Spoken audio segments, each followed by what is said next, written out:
Yesterday, it was announced that former Steeler defensive assistant and linebackers coach Brian Flores will be joining the Minnesota Vikings as their defensive coordinator. Can't say I'm surprised because he deserves this. He deserves more than this. I still think he should be a head coach.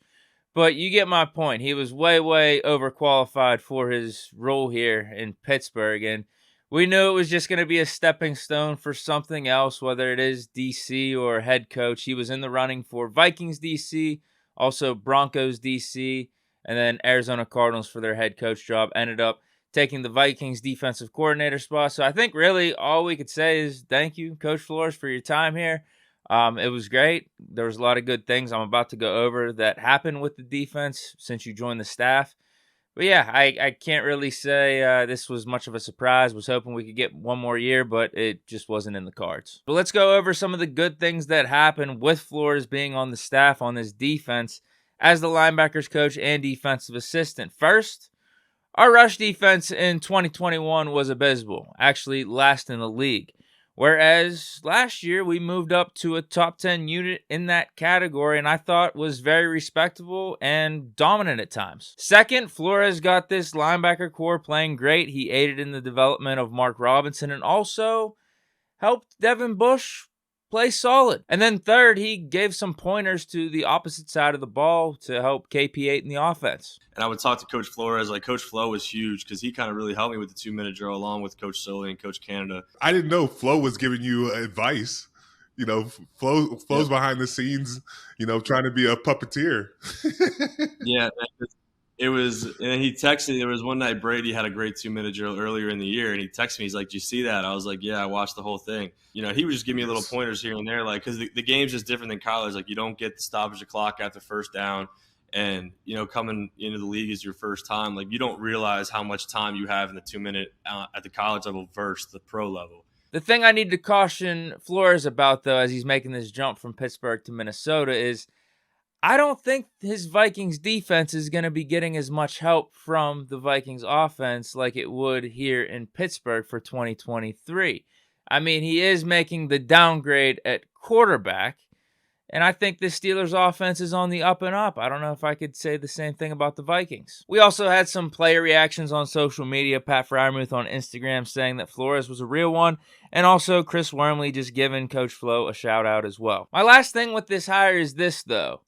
What the hell happened in Arizona? It was destiny. It was written.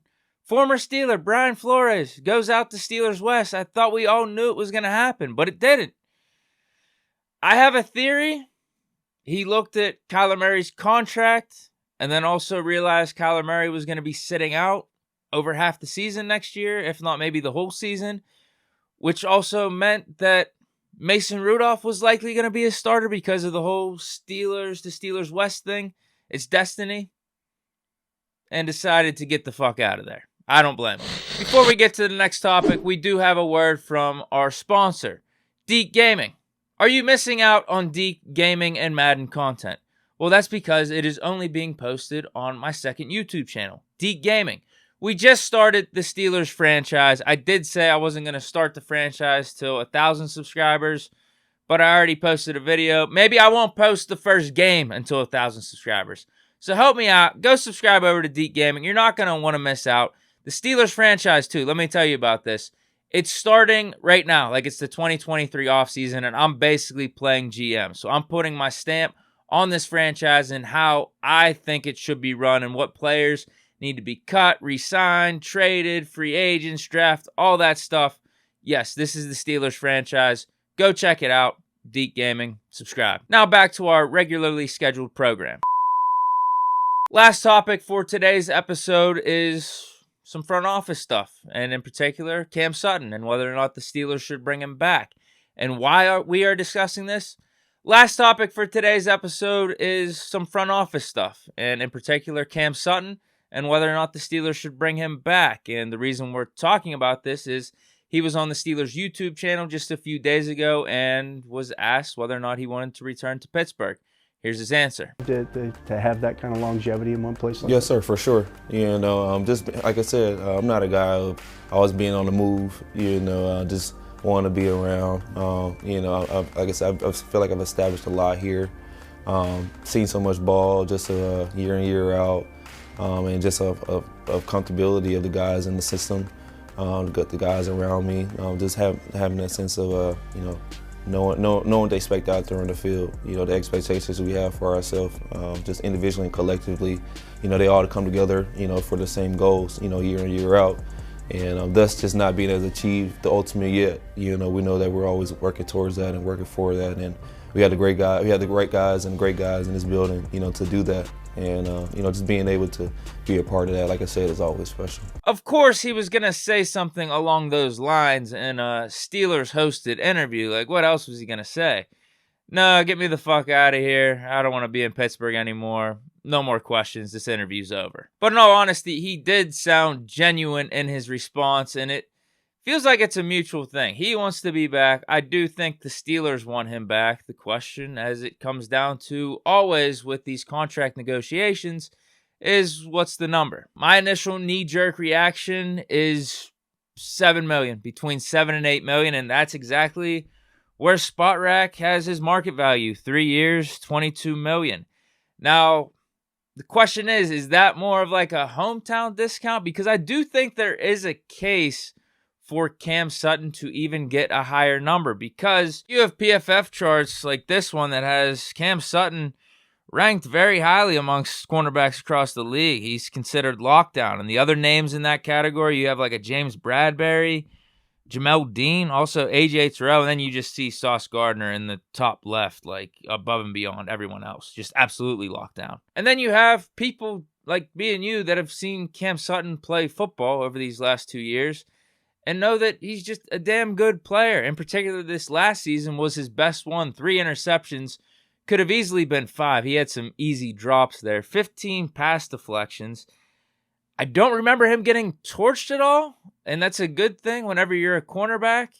Also consider he's a veteran leader on this defense, so there is a case that that number could even be higher in the $8-9 million range, because look back at, remember when we brought Steven Nelson over from Kansas City? His contract was $8 million, and I think there's an argument that Cam Sutton right now is better than what Steven Nelson was back then. So if we're talking about Cam Sutton getting 7, that does seem like a little bit on the lighter side.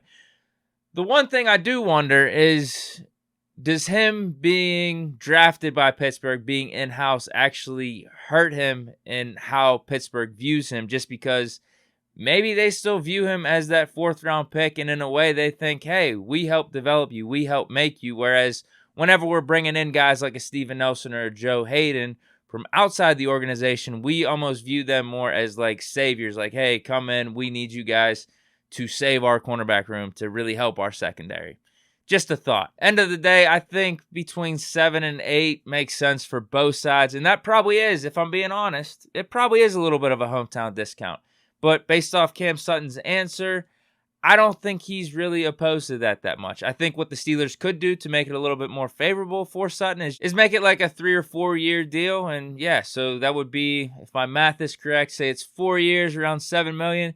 You could do 4 years, $30 million, right? 4 years, $30 million. Does that make sense? 4 times 7 is 28. Yeah, 4 years, 28.